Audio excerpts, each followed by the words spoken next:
देखन में छोटन लगे, घाव करे गंभीर। बॉस वॉर जोन में क्या ही कमाल का काम करता है ड्रोन। और इसलिए अब कहा जा रहा है कि जिस देश का ड्रोन वॉरफेयर जितना मजबूत होगा, जंग के मैदान में वो उतनी ही मजबूती से टिका रह पाएगा। भारत के पास भी एक ऐसा ड्रोन आने वाला है जिसके आगे ईरान का शाहिद भी कहीं नहीं ठहरा। इस ड्रोन का नाम है शेषनाग 150। ट्रंप ने अपनी सनक और हनक दोनों के चलते दुनिया को एक गहरी अस्थिरता की तरफ धकेल दिया है। पहले टैरिफ का वॉर, अब वॉर। कुछ एक्सपर्ट तो यह भी कह रहे हैं कि ट्रंप ने टैरिफ पर मिले सुप्रीम कोर्ट के तगड़े झटके और इससे जो उनकी भद पिटी, उससे अमेरिकियों का ध्यान भटकाने के लिए ईरान पर हमला कर दिया। सुप्रीम कोर्ट ने पहले ही इन टैरिफ को असंवैधानिक बताया था। अब एक और फैसला आया है जिसमें अमेरिका की संघीय अदालत ने कहा है कि जिन कंपनियों ने ट्रंप सरकार की तरफ से लगाए गए इंपोर्ट टैरिफ का भुगतान किया था, उन्हें अब पैसा वापस किया जाए। इसलिए सवाल उठ रहा है कि क्या ट्रंप ने पैसा लौटाए जाने के पछड़े से बचने के लिए यह युद्ध वाला पैंतरा चला।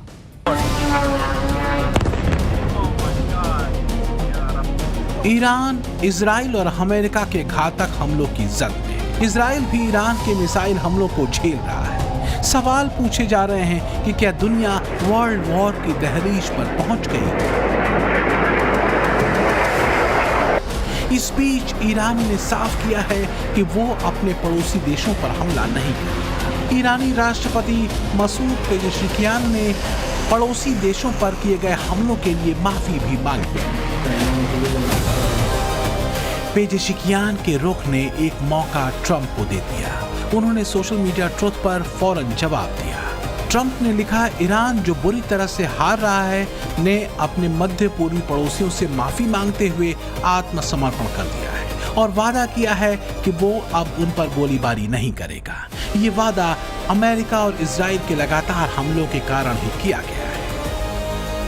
यही नहीं, ट्रंप ने इसी पोस्ट में आगे ये भी लिखा कि आज ईरान पर भीषण प्रहार होगा, पूर्ण विनाश और निश्चित मृत्यु पर गंभीरता से विचार किया जा रहा है। असल मुद्दा ये है कि क्या ट्रंप ईरान की जमीन पर सैनिक उतारेंगे? ट्रंप ईरान को लेकर चाहते क्या हैं, ऐसा लगता है वो खुद भी नहीं जानते। ईरान के supreme leader Ayatollah Ali Khamenei की मौत के बाद उनके बेटे मुज्तबा खामेनेई को ईरान के सुप्रीम लीडर पद का प्रमुख दावेदार माना जा रहा है, लेकिन ट्रंप को यह पसंद नहीं।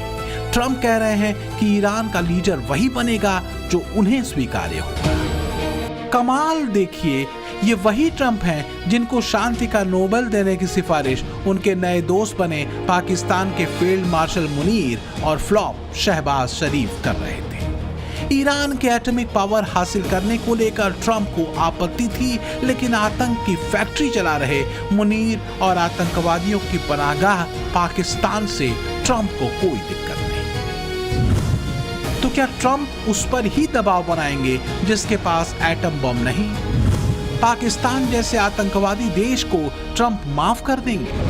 क्या युद्ध से वही बचा रहेगा जिसके पास परमाणु बम होगा? कहा यह जा रहा है कि ईरान को घेरने के प्लान पर काम बहुत पहले से ही शुरू कर दिया गया था। ईरान और अमेरिका के बीच वार्ताओं का दौर तो सिर्फ दुनिया को दिखाने के लिए था। खबरें ये भी उड़ाई गईं कि ईरान न्यूक्लियर धमकी दे रहा है। ईरान 11 परमाणु बम बना सकता है। उसके पास 400 किलोग्राम से ज्यादा 60% शुद्धता वाला न्यूक्लियर मटेरियल है। ईरान अमेरिका को एटॉमिक धमकी दे रहा है।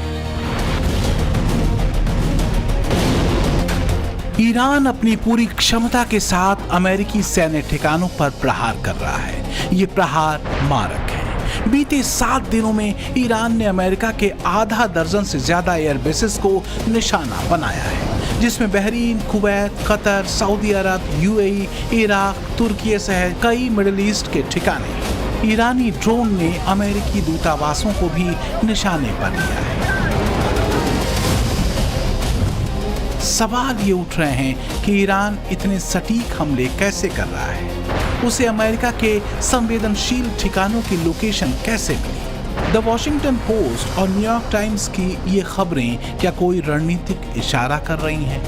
द वॉशिंगटन पोस्ट की एक रिपोर्ट में दावा किया गया है कि युद्ध शुरू होने के बाद से ईरान को अमेरिकी युद्धपोतों और विमानों की स्थिति सहित अमेरिकी बेसिस की जानकारी रूस मुहैया करा रहा है। तो क्या जानबूझकर रूस का नाम इस युद्ध में खींचा जा रहा है या सच में खबर में कोई दम है?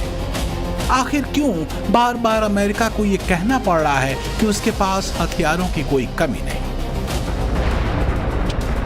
लेकिन शुरू में ही कई बड़े झटके ईरान ने ट्रंप को दे दिए। ईरान के हमलों में मुख्य निशाना सैटेलाइट कम्युनिकेशन टर्मिनल और रडार डोम को बनाया गया है, जिन्हें खाड़ी देशों में अमेरिकी सेना के कमांड एंड कंट्रोल नेटवर्क की रीढ़ माना जाता है। ट्रंप चाहे जितनी शेखी बघार ले, लेकिन सच यही है कि ईरानी हमलों ने सवाल अमेरिका की सैन्य रणनीति पर भी उठाए हैं, क्योंकि ईरान शाहेद ड्रोन से अमेरिकी बेसिस पर हमला कर रहा है। शाहेद ड्रोन की कीमत 20 से $50,000 है। ईरान हर दिन करीब 500 शाहेद ड्रोन बनाता है।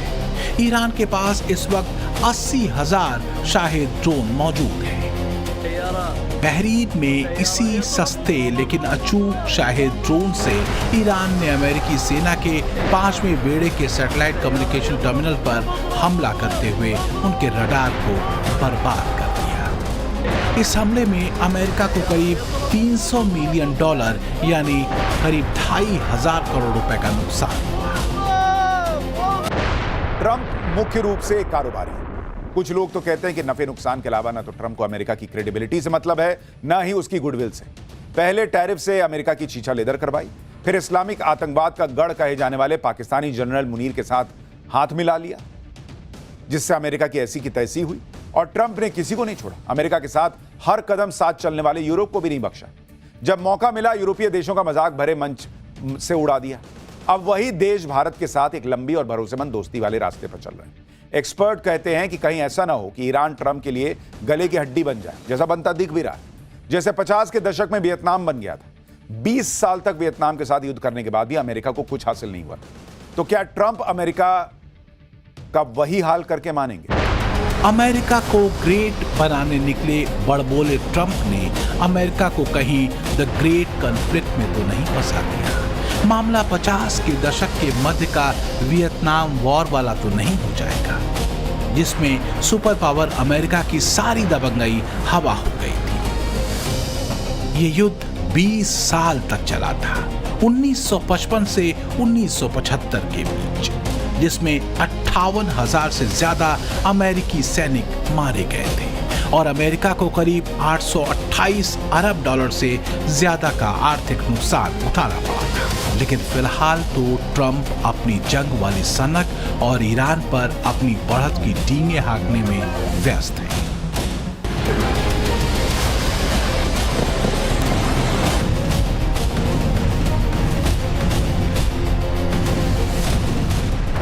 ट्रंप का शांति राग अब दुनिया को घोर अशांति के दौर में धकेल चुका है। 8 महीनों में 8 वॉर को खत्म कराने का दावा करने वाले ट्रंप वास्तव में शांति के कितने बड़े पुजारी हैं, ये दुनिया समझ चुकी है। रही बात ईरान की, तो वो ट्रंप को जवाब दे रहा है, कड़वा, तीखा और ताकतवर। सवाल ट्रंप के उस ताजा धमकी का भी है जो उन्होंने ईरान को दी है। आज की रात ईरान के लिए कयामत की रात होगी। वैसे ट्रंप भी जानते हैं कि उन्हें दुनिया कभी सीरियसली नहीं लेती। ब्यूरो रिपोर्ट, टाइम्स नाउ, नव भारत।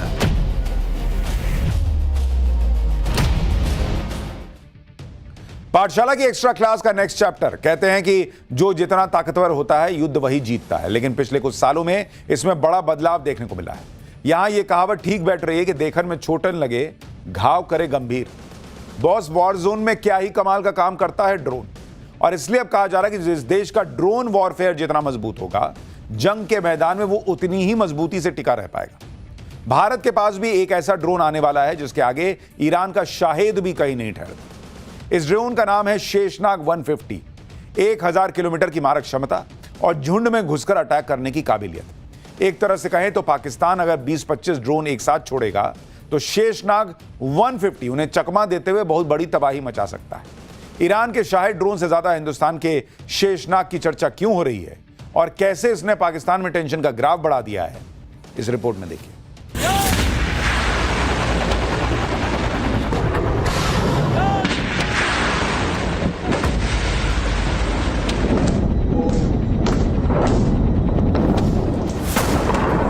तेहरान में तबाही है। कुवैत और कतर में ईरान के ड्रोन्स कहर बरपा रहे हैं। सऊदी अरब से लेकर जॉर्डन तक दहक रहा है। हफ्ते भर से ज्यादा का वक्त हो चुका है जब से अरब के मुल्कों में बारूद बरस रहा है। एक तरफ अमेरिका और इजराइल की जिद है, दूसरी तरफ ईरान भी कोई कोर कसर नहीं छोड़ रहा है।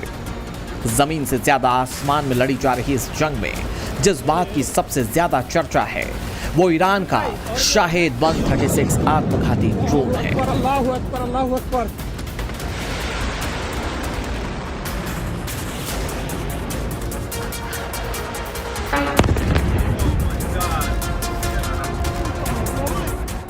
ईरान के लगातार ड्रोन और मिसाइल हमले अमेरिका और खाड़ी देशों के लिए बड़ी चुनौती बन चुके हैं। खास बात यह है कि शाहिद ड्रोन की कीमत मात्र 18 लाख रुपए तक ही है। लेकिन इस ड्रोन को मार गिराने के लिए अमेरिका जिन पैट्रियट मिसाइलों का इस्तेमाल कर रहा है उनकी कीमत करीब $40 लाख तक हो सकती है। यानी ईरान का शाहिद ड्रोन अरब में लगी बारूदी आग में सबसे ताकतवर हथियार बनकर सामने आ चुका है और अब भारत के पास भी ऐसी ही ताकत होने वाली है। ईरान इजराइल जंग के बीच भारत ने लंबी दूरी के ड्रोन युद्ध में कदम रखा है। पूरी दुनिया में ड्रोन वॉर की तैयारी के बीच भारत ने भी कमर कस ली है। अरब में छिड़ी जंग के बीच भारत ने ऐसा ड्रोन तैयार कर लिया है जो दुश्मन के कलेजे को चीर देगा।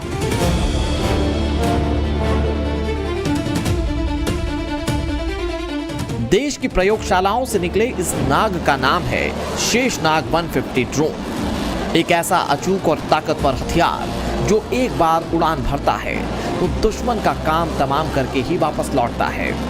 जानना चाहते हैं कैसे? तो सुनिए। शेषनाग 150 को कोऑर्डिनेटेड झुंड हमलों के लिए डिजाइन किया गया है। शेषनाग 150 एक ऐसा साइलेंट किलर है जो 1000 किलोमीटर दूर बैठकर भी दुश्मन की धड़कनें बंद कर सकता है। यह महज एक मशीन नहीं, भारत का वो स्वदेशी सुदर्शन चक्र है जो जब झुंड में निकलता है तो बड़े से बड़े एयर डिफेंस सिस्टम कबाड़ हो जाते हैं। ये ड्रोन 5 घंटे से ज्यादा देर तक उड़ान भर सकता है, टारगेटेड एरिया के ऊपर मंडरा सकता है जिससे रियल टाइम सर्विलांस और हमले के ऑप्शंस मिल जाते हैं। ये ड्रोन 25 से 40 किलोग्राम वॉरहेड के साथ दुश्मन के एयर डिफेंस सिस्टम को निशाना बना सकता है। यानी जंग के मैदान में उसे उतार दिया जाए तो दुश्मन का बचना नामुमकिन है। शेषनाग 150 को खास तौर पर स्वॉर्म यानी कि झुंड में हमला करने के लिए डिजाइन किया गया है। इसमें कई ड्रोन्स एक नेटवर्क की तरह साथ मिलकर काम करते हैं। खास बात यह है कि शेषनाग 150 ने 1 साल पहले अपनी पहली उड़ान भरी थी और अब कामयाबी के साथ देश की सरहदों की ढाल बनने को तैयार है। ये कहा जाता है कि जंग हथियारों से नहीं बल्कि हौसलों से लड़ी जाती है, लेकिन ये आधा सच है। पूरा सच ये है कि हौसलों के साथ साथ जवानों के हाथ में आधुनिक हथियार भी होने चाहिए और भारत लगातार इस ओर तरक्की कर रहा है। सेना भविष्य के युद्ध के लिए लंबी दूरी के स्वॉर्म अटैक ड्रोन्स को बेहद अहम क्षमता मान रही है। ऐसे ड्रोन दुश्मन के एयर डिफेंस को चकमा देकर अंदर जाकर हमला करने में मदद कर सकते हैं। पिछले साल नवंबर में सेना ने जैसलमेर में त्रिशूल युद्धाभ्यास के दौरान अत्याधुनिक स्वदेशी ड्रोन और एंटी ड्रोन तकनीक का कामयाब परीक्षण किया। एक्सरसाइज में हेक्साकॉप्टर, हेरॉन मार्क II और तापस जैसे ड्रोन्स ने दुश्मन के ठिकानों को सटीक निशाना बनाने की ताकत दिखाई।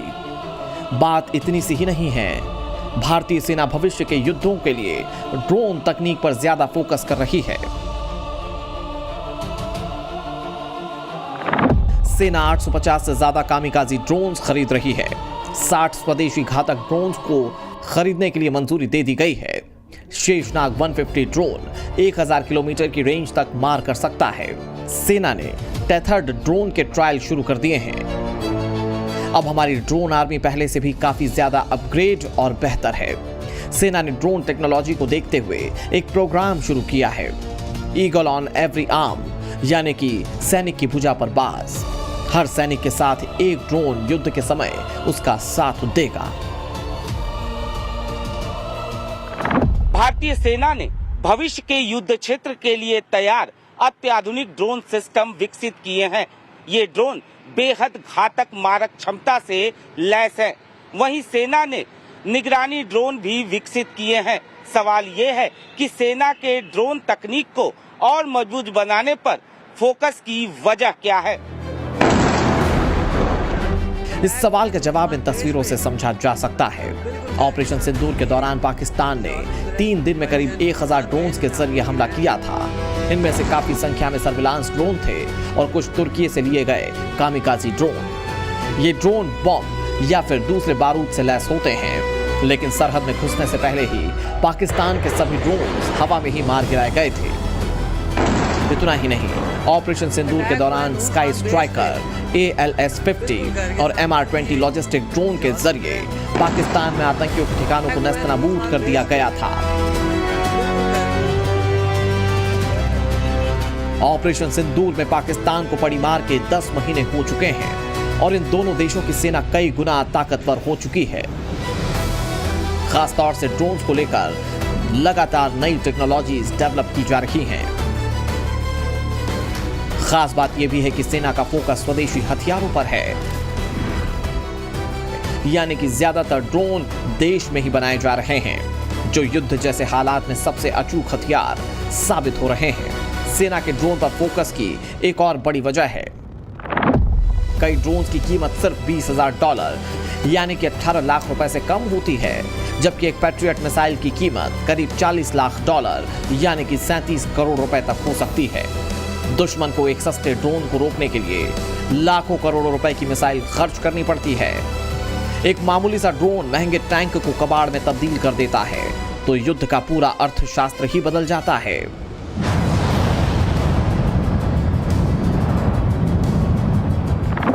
इसके साथ ही रडार, एयर डिफेंस सिस्टम और इलेक्ट्रॉनिक वॉरफेयर सिस्टम काफी मजबूत हो चुका है। ड्रोन अलग अलग दिशाओं से दुश्मन पर हमला कर दुश्मन की सुरक्षा प्रणाली को ओवरलोड कर सकते हैं। रूस और यूक्रेन की जंग में भी ड्रोन की ताकत देखी जा रही है।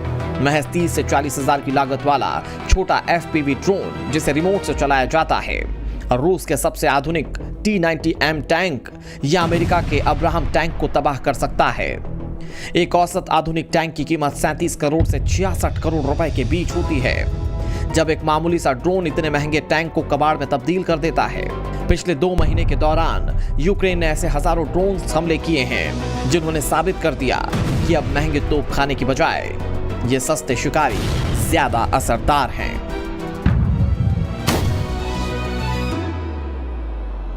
ईरान और इजरायल की जंग में कई ऐसी बातें हैं जिनकी भारत स्टडी कर रहा है। ड्रोन और मिसाइल का इस्तेमाल कैसे किया जाए, किस पिन पॉइंट पर किया जाए, इस पर डीप रिसर्च जारी है। और इन सब के बीच ये भी मांग होने लगी है कि तालमेल भी बेहतर बनाया जाए।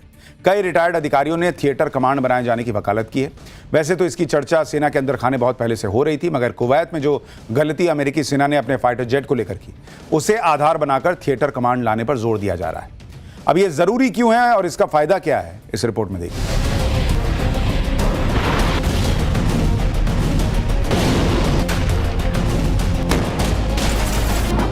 वक्त बेवक्त धमाकों की गूंज और हर तरफ तबाही का मंजर।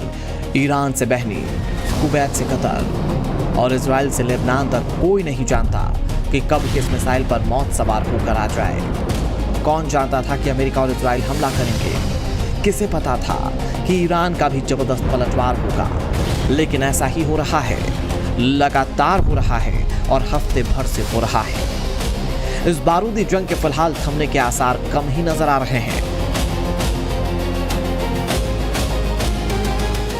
युद्ध भले ही धरती के एक कोने में हो रहा हो, लेकिन इस जंग ने कई मुल्कों को सबक भी दे दिया है। इसीलिए भारत भी अपनी सरहदों को हमेशा के लिए महफूज रखने की कोशिश में जुटा हुआ है।